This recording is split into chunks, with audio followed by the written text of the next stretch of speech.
Number 2, Assistant Chief Michael McAuliffe. And I may have missed somebody, but I apologize to those that I missed. First of all, throughout the course of the year, we put on hurricane safety, cooking safety during Thanksgiving, Christmas tree and light safety. These are yearly events. The weather conditions we are anticipating in the next 2 to 3 days rarely occur in this area. The last time we saw a freeze of this nature was approximately 8 years ago.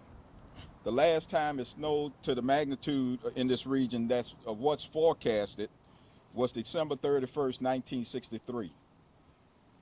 I don't think there's a chief standing here that participated in that event. Did you know? Okay. So we are here as we venture into this uncharted territory to give you information that will hopefully help you, which in turn will help us help you, and help keep the men and women of the fire service, EMS, and police safe. With that, I turn it over to Fire Chief Don Robertson. Thank you, Chief. Good afternoon.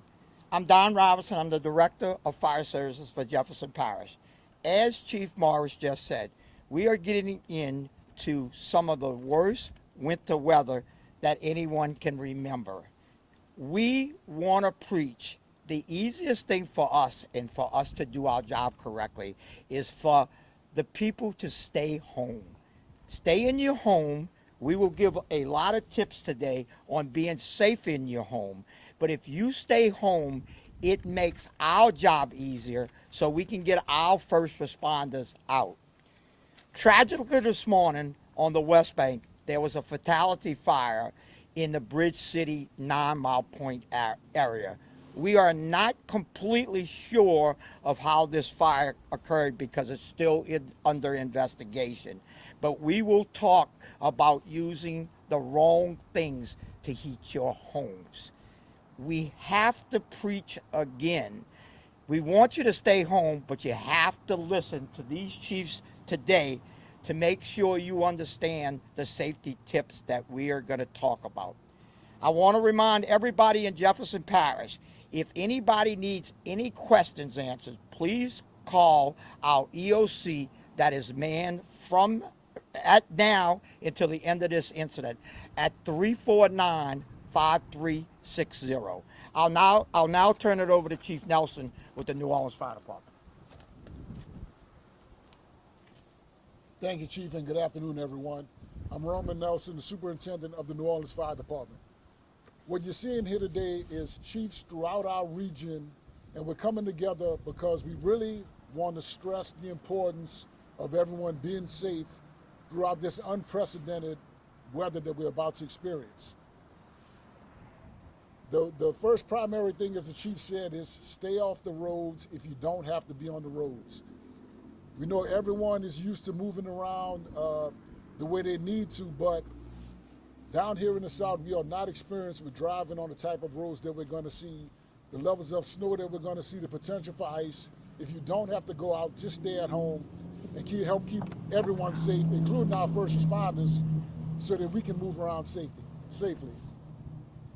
The chief talked about the fire that occurred in Jefferson Parish yesterday and the unfortunate fatality.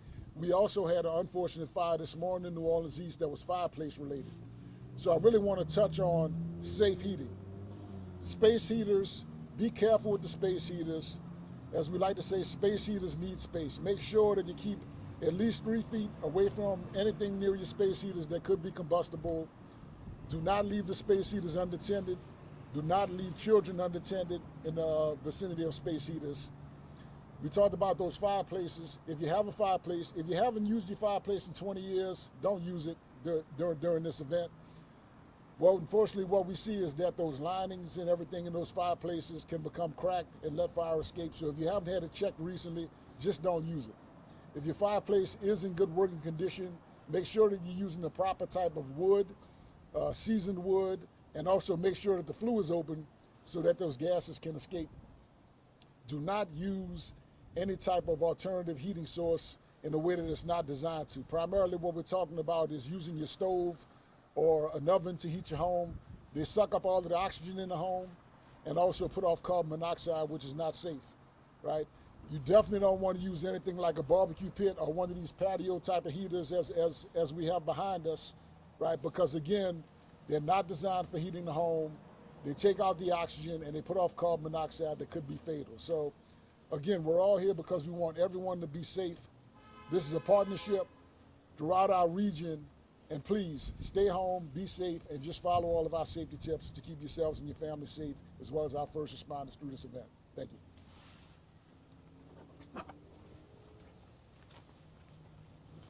How y'all doing? I am Earl Bordon, the Fire Chief of St. Bernard Fire Department. I want to talk to you about a few different things this morning. One, many people are recommending that residents run water to prevent pipe freezing, which is not a bad thing, but we want to reinforce that pencil size running, it doesn't have to be fully open. This presents a hazard to our fire departments. With that amount of water being run in all the residents and businesses, it lowers the water pressure for our firefighters. Should an incident happen, that is one of the most critical resources that we have, is the water pressure from the city lines.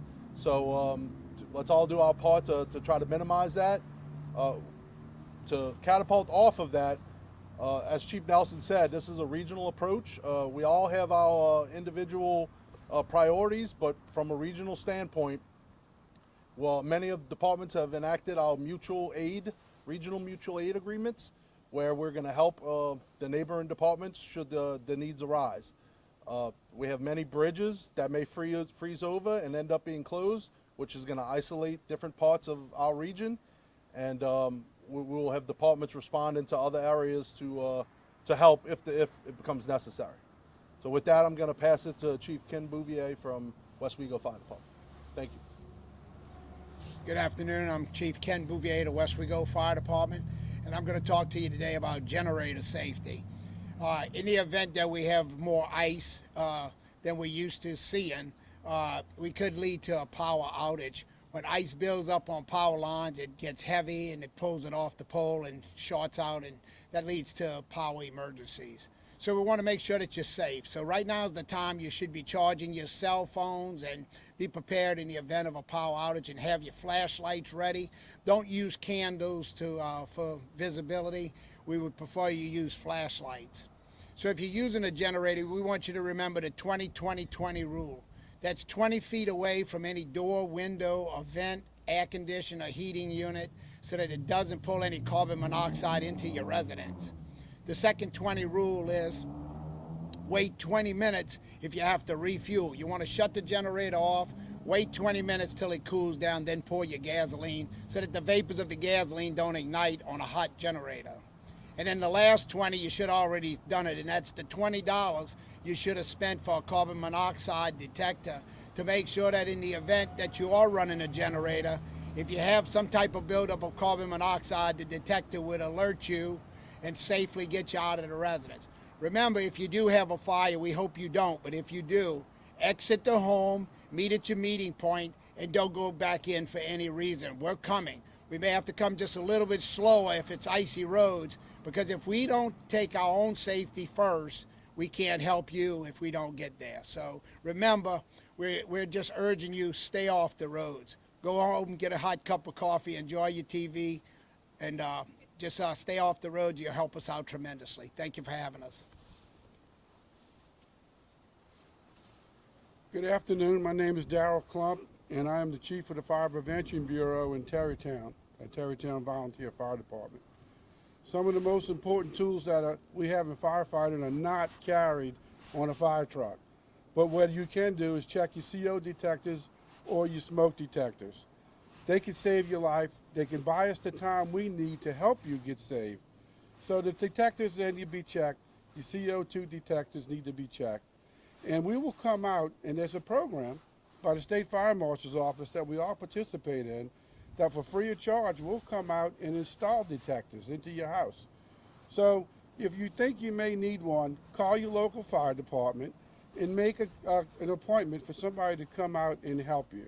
So in closing, I just want to ask you this very simple thing. Help us help you by staying off the roads, and help us help you by giving us that extra few minutes that could save your life. Check your detectors, check your CO, so that we can respond in a timely manner. The life we will save will not only just be yours, but it will be your family's. Thank you.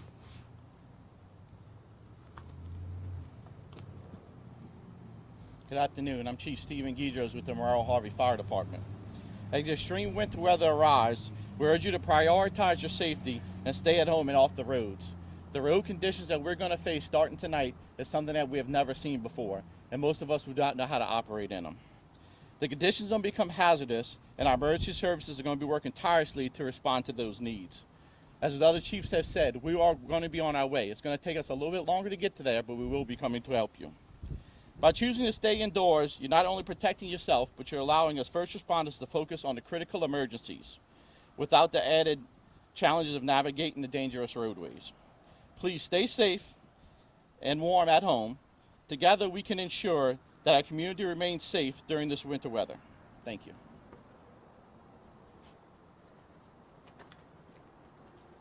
Good afternoon. My name is Reed Miller. I'm the director of East Jefferson EMS. On the medical front, I want to emphasize that hospitals are not shelters. If you do find the need to go to a shelter on the West Bank, they are going to have Terrytown Playground open with a warming center.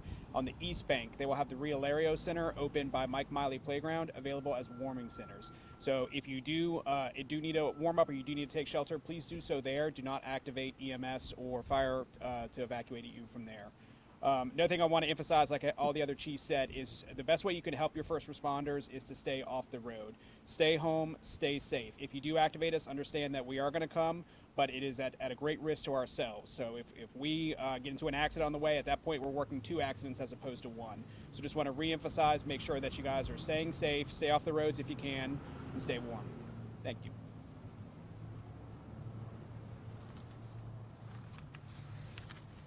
All right. Once again, I'd like to thank everyone who came out and participated, the media, and all my counterparts here.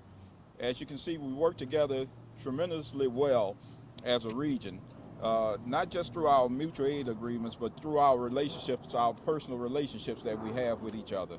We want everybody in the community in this region to realize that we're all here to protect our individual communities, but we work together as a region to help each other protect their community. So with that, I want to thank everyone, and I want everyone to be safe and remain in your homes, as we said, as we asked you to. If you don't have to travel, please don't, because it's one thing to have your car sliding down the road. It's a whole nother animal to have one of those 50,000-pound fire trucks sliding down the roads. So with that, we want to hope everybody is a safe event through this time, and we'll see you on the other side. Thank you.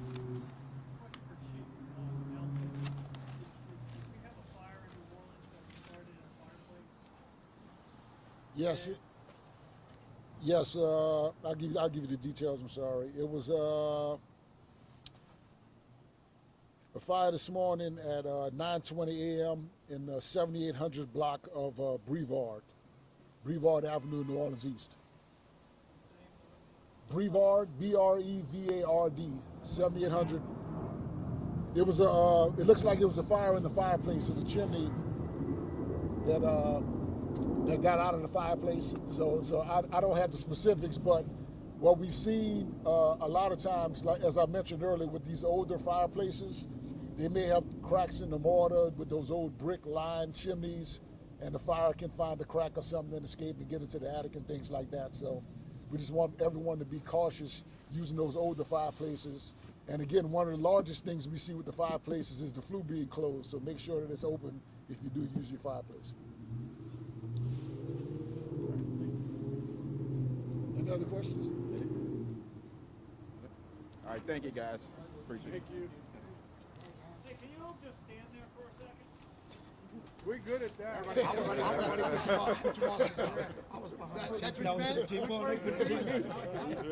still mad y'all didn't burn the tree. It's a perfect day for it. Just wait for him to get out of Yeah, I'm in the way. Yeah, we trying to. Burning trees outside of Austin time, outside of Christmas time is just awesome.